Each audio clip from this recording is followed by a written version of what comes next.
بسم اللہ الرحمن الرحیم۔ قسط نمبر 897، ساؤتھ افریقہ کے فتوے کا رد نمبر 3، مسئلہ تکفیر کا افسانہ۔ مولانا سعد صاحب مجدد دعوت و تبلیغ ہیں۔ علماء کرام اس قسط کو ضرور ملاحظہ فرمائیں۔ الحمدللہ الحمدللہ وحدہ والصلاة والسلام علی من لا نبی بعدہ، اما بعد۔ مسئلہ تکفیر کا افسانہ۔ افسوس صد افسوس کے مسند افتاء پر ایسے لوگوں کو فائز کر دیا گیا جو ایمان اور ایقان اور کفر اور اسلام کے باریک مسائل سے آگاہ ہونا تو دور کی بات ہے، دعوت اور تزکیہ اور عبادات کے مسائل سے بھی کما حقہ واقف نہیں ہوتے۔ اس کی وجہ یہ ہے کہ مطالعہ اور تحقیق کا ذوق باقی نہیں رہا۔ زمانہ بدل گیا، انسانوں کے رہن سہن کی عادات بدل گئی اور سائنس اور ٹیکنالوجی نے زندگیوں کو یرغمال بنایا ہوا ہے۔ ان تمام چیزوں کے باوجود فتویٰ دینے کا وہی 1200 سال پرانا طرز چلا آ رہا ہے کہ جن میں نہ تو علمی حقائق اور دلائل بیان ہوتے ہیں اور نہ ہی حکمت اور بصیرت، بس ایک درباری آقا کے فیصلے کی شکل میں فتویٰ روب عمل صادر کر دیا جاتا ہے۔ اہل علم صرف روایت کی حد تک اٹک کر رہ گئے، درایت سے کوسوں دور۔ کسی اللہ والے فقیہ نے بہت سچ فرمایا کہ کم فہم اور کم عقل والوں کی علم کی رسائی روایت کی حد تک اٹک کر رہ گئی اور اصلی اور حقیقی علماء روایت سے بھی آگے درایت تک پہنچ گئے۔ تکفیر مسلم، کسی مسلمان کو کافر قرار دینا ایک بہت بڑا کام ہے جس میں انسان کی خواہش، رائے، ظن، تخمین، تعصب، مذہبی اور فرقہ وارانہ اختلافات وغیرہ کا کوئی دخل نہیں۔ اس کے لیے بڑی واضح، ٹھوس اور کتاب اور سنت کی روشن دلیل درکار ہوتی ہے جس میں کسی قسم کی تعویل کا کوئی احتمال نہ ہو۔ کفر تو صرف شرعی دلائل سے ہی ثابت ہوگا۔ شیخ الاسلام امام ابن تیمیہ رحمۃ اللہ علیہ فرماتے ہیں کہ کفر ایک شرعی حکم ہے اور یہ صرف شرعی ادلہ ہی سے ثابت ہوتا ہے۔ شرعی طور پر کسی شخص کو کافر قرار دینے والے کے لیے علوم کتاب اور سنت کا ماہر ہونا ضروری ہے جو شرعی احکام، اہداف، مقاصد اور اصول و ضوابط کا ادراک رکھتا ہو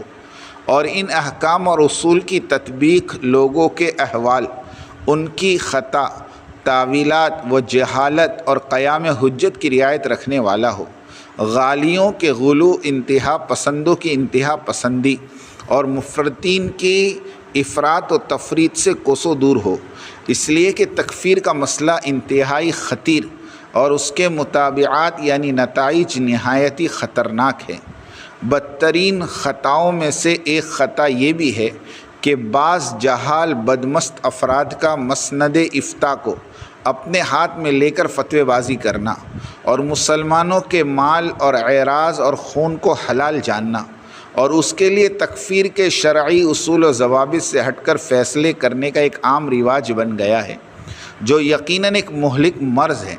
امت مسلمہ کے اکابر علماء، زعماء اعظام، قضاة فخام اور مفتیان ذی وقار نے مسلمان کی تکفیر سے ہمیشہ امت کو ڈرایا ہے۔ قاضی شوکانی رحمۃ اللہ علیہ فرماتے ہیں، جان لو مسلمان آدمی پر دین اسلام سے خروج اور کفر میں دخول کا حکم لگانا کسی ایسے مسلمان کے لیے جائز نہیں جو اللہ پر اور آخرت کے دن پر ایمان رکھتا ہو کہ وہ یہ اقدام کرے، مگر ایسی روشن دلیل ہو جو سورج کی روشنی سے زیادہ واضح ہو۔ اس لیے کہ جو احادیث صحیحہ صحابہ کرام کی ایک جماعت کے طریق سے مروی ہے ان میں ثابت ہے کہ جس نے اپنے بھائی سے کہا اے کافر تو یقیناً اس کے ساتھ ان دونوں میں سے ایک لوٹے گا کفر کی طرف۔ اسی طرح صحیح بخاری میں ہے کہ جس نے کسی آدمی کو کفر کے ساتھ بلایا یا یہ کہا کہ اے اللہ کے دشمن، حالانکہ وہ ایسا نہیں مگر یہ حکم اسی پر لوٹ آتا ہے۔ ان احادیث میں اور جو ان کے مقام پر وارد ہوئی ہیں ان میں تکفیر میں جلد بازی کرنے میں بہت بڑی ڈانٹ اور بہت بڑا وعظ اور نصیحت ہے۔ اس کے بعد لکھتے ہیں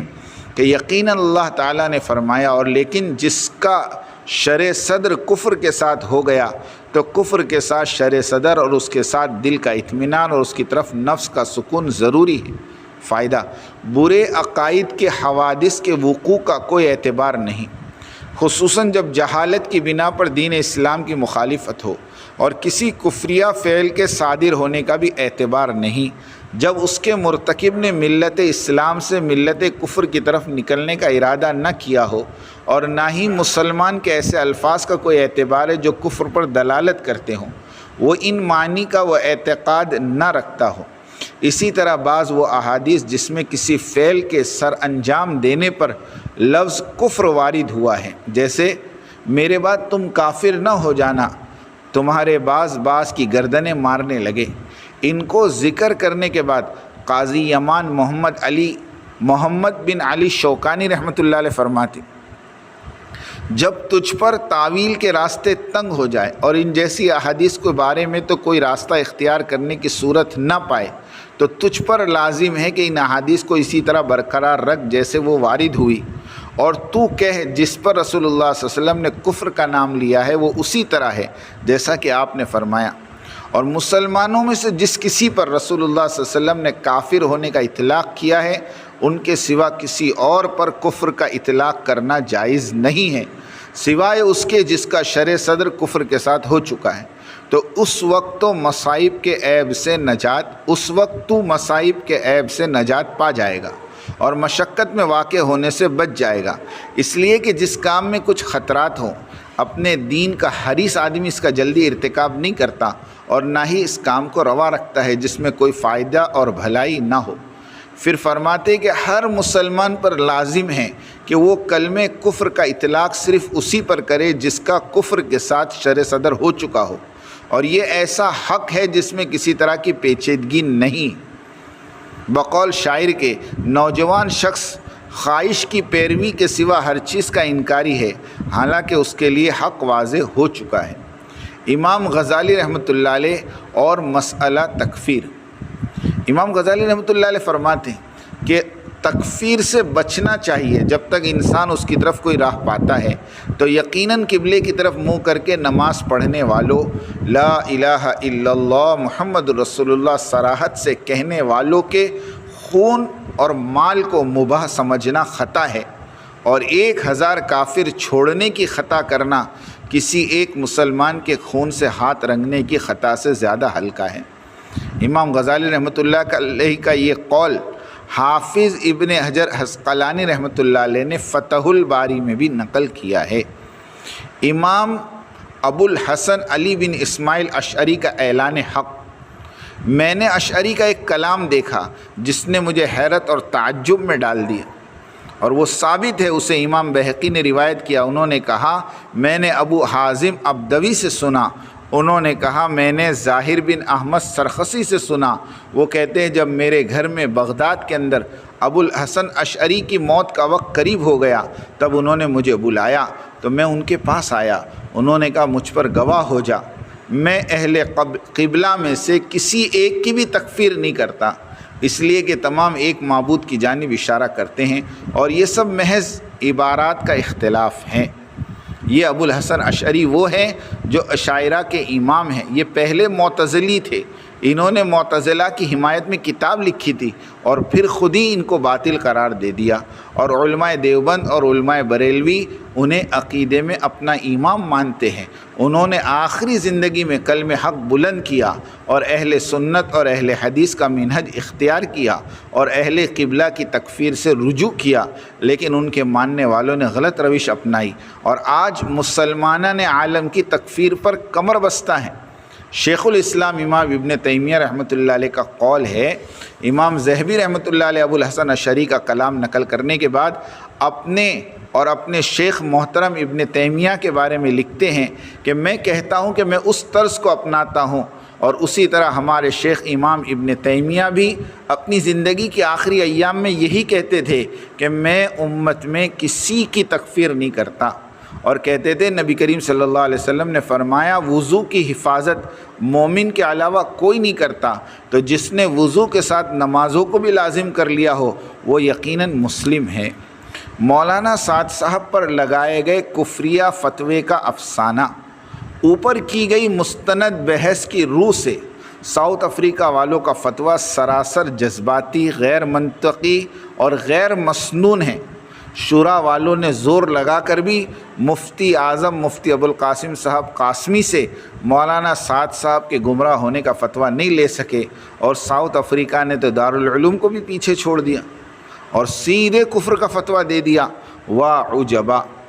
ہر شخص جو کسی چیز یا کسی عنوان پر خلوص دل کے ساتھ محنت کرتا ہے تو اس چیز کے اسرار اور حقائق اس پر کھلتے چلے جاتے ہیں، اور پھر وہ ان اسرار اور رموز کو جب وہ بیان کرتا ہے تو عوام اور خواص سب متحیر ہو کر رہ جاتے ہیں، اور شور مچ جاتا ہے کہ ہم نے اس طرح سے اس آیت کا اور اس حدیث کا معنی اور مطلب کبھی ہمارے بڑوں سے نہیں سنا، اور پھر اسے دنیا میں وائرل کر دیا جاتا ہے کہ فلاں مولانا صاحب نے اس طرح کی تفسیر و تشریح کی جو آج تک ہم نے اپنے بڑوں سے نہیں سنی، اور یہ مولانا صاحب اعلانیہ طور پر بڑوں کی راہ سے ہٹتے چلے جا رہے ہیں۔ علماء کرام کے دو طبقے، پھر ان نئی تشریحات اور تنقیحات پر حکم لگانے میں علماء کرام دو حصوں میں منقسم ہو جاتے ہیں، ایک مجتہدین اور ایک مقلدین۔ علماء مجتہدین وہ ہیں جن کے عقل اور قلوب وسیع اور متوسع تر ہوتے ہیں، وہ ہر نئی معلومات کا استقبال کرتے ہیں اور پھر حاصل شدہ نئی معلومات کو کتاب، سنت، اجماع صحابہ، قدیم مجتہدین امت کے فرمودات اور تشریحات سے ملا کر دیکھتے ہیں۔ اگر کچھ تال میل نظر آ جائے تو ان نئی تشریحات کو قبول کرتے ہوئے صحیح اور درست ہونے کا حکم لگاتے ہیں۔ اور علماء مقلدین، فائدہ، ہم یہاں لفظ مقلدین اس لیے لکھ رہے ہیں کہ عمل میں تو تقلید سمجھ میں آتی ہے، لیکن علم میں بھی تقلید یہ سمجھ سے باہر ہے، اس لیے کہ علم کی بلندی کی کوئی حد شریعت نے مقرر نہیں کی۔ اگر علم کی حد مقرر کر دی جاتی تو فرمان الہی ربی زدنی علما، آپ کہیے اے میرا رب میرا علم بڑا، بے معنی ہو کے رہ جاتا۔ وفوق کل ذی علم علیم، ترجمہ، ہر ذی علم پر فوقیت رکھنے والا دوسرا ذی علم موجود ہے، اس کی معنویت بھی بے مقصد ہو کر رہ جاتی۔ خلاصہ یہ ہے کہ عمل کی حد مقرر ہے اور اس کی شکل بھی مقرر ہے، اس لیے کہ عمل مخلوق کی طرف سے ہے اور علم کی طرف سے، اور اس ذات بابرکت کی ہر صفت غیر محدود اور غیر متناہی ہے، اس لیے علم کی کوئی حد مقرر نہیں، کوئی زمانہ، کوئی مکان نہیں۔ امت مسلمہ میں علوم اسلامیہ کے ماہرین اور ائمہ کرام اکثر دوسری اور تیسری صدی ہجری کے عجمی لوگ ہی رہیں۔ اگر عربوں میں کشادہ دلی نہ ہوتی تو عجمیوں کی ان تشریحات کو قبولیت اور پذیرائی ہرگز نہ ملتی، لیکن ملی اور بہت ملی، اس لیے کہ حجازی عرب وفوق کل ذی علم علیم کے معنی سے واقف تھے۔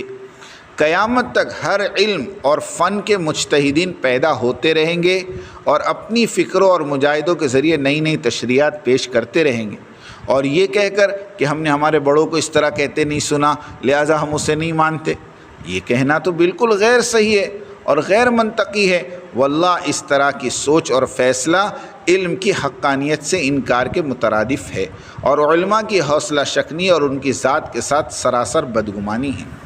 مولانا محمد سعد صاحب اور ان کے دعوتی بیانات اور فکرے سب اجتہادی ہیں اور ان کی ذات ایک مجتہد فی الدعوت الی اللہ کی ہے۔ ان کے دادا حضرت جی ثانی مولانا محمد یوسف صاحب رحمۃ اللہ علیہ کی بھی یہی حالت رہی ہے۔ بقول مولانا سید ابو الحسن علی ندوی رحمۃ اللہ علیہ فرماتے تھے کہ ہمارے وقت میں مولانا یوسف صاحب رحمۃ اللہ علیہ کے بیانات علماء حق میں سوالیہ نشان بنے ہوئے تھے،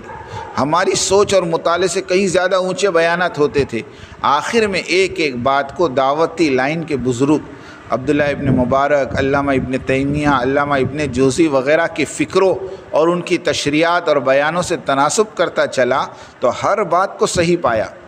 اور اسی طرح ایمانی ولولے کو عبدالقادر جیلانی سے ملتے جلتے پایا، تب دل منشرح ہو گیا اور پھر علماء کرام حضرت کے بیانوں کے عاشق ہو گئے۔ اگر موجودہ دور کے علماء اور مفتیان کرام بھی علی میاں ندوی رحمۃ اللہ علیہ والا راستہ اختیار کرتے تو بہت سے اشکالات کا جواب مل جاتا اور مل رہا ہے۔ مولانا سعد صاحب نے جو باتیں اپنی تقاریر میں فرمائی ہے سب کے سب صحیح اور درست ہیں، ہم تقریباً 200 سے زیادہ اعتراضات کے جوابات دے چکے ہیں اور آج بھی دیتے جا رہے ہیں۔ جس کسی کو بھی کوئی اعتراض ہو ہمیں لکھ کر بھیجے، انشاءاللہ جواب دیا جائے گا۔ علماء ساؤتھ افریقہ اس قسط کو غور سے پڑھیں، للہ فی اللہ، حق بات کو قبول کریں، حقانیت کا ساتھ دیں، رب کی طرف سے نوازے جاؤ گے، ورنہ اللہ کو کوئی عاجز نہیں کر سکا۔ اللہ تعالیٰ امت مسلمہ کو دعوتی کام پر کھڑا فرمائیں اور انسانیت کی عمومی ہدایت کے فیصلے فرمائیں۔ آمین آمین آمین۔ وآخر دعوانا ان الحمد للہ رب العالمین۔